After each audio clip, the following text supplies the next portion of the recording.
31 December রাত, এই যে 31st নাইট, এটা কি পালন করা হালাল নাকি হারাম? আপনার এই ফতোয়া দিলেন, আমার কিন্তু কোনো দোষ টোষ কিছু নাই ভাই।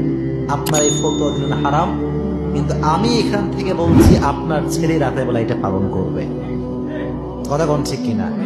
আব্বাজান, আপনার ছেলে কোথায় গিয়েছে? আব্বাজান বলবে আমার ছেলে বয়স একটু কম, তো একটু মজা করুক না, একটু মজা করুক, নিজে বাড়িতে একটু গান টান করুক, কোনো সমস্যা নেই। এরকম বাবা আছে না নাই?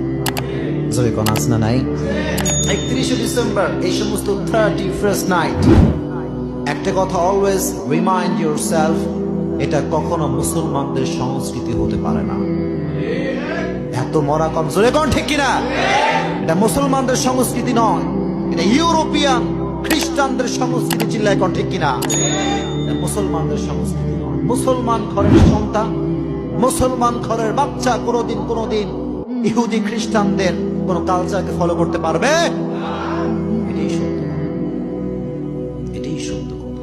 আর যে ব্যক্তি এই দিনটাকে 31st নাইট, এই শুভ নববর্ষ যে ব্যক্তি ডিজে পার্টি করে কাটাবে, আল্লাহ কসম তার হাসর এবং নাসর হবে খ্রিস্টান এবং ইহুদিদের সঙ্গে।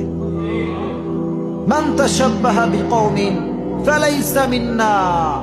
আল্লাহর হাবিব বললেন, যে ব্যক্তি বিধর্মীদের সঙ্গে সাদৃশ্য রাখে, সামঞ্জস্য রাখে, সে আমার উম্মত নয়। জোরে কোন নাউজুবিল্লাহ। আর যে ব্যক্তি ইসলামিক কালচারকে বাদ দিয়ে বিধর্মীদের কালচারে ডুবে যায়, সে কি আসলে মুসলমান থাকতে পারে?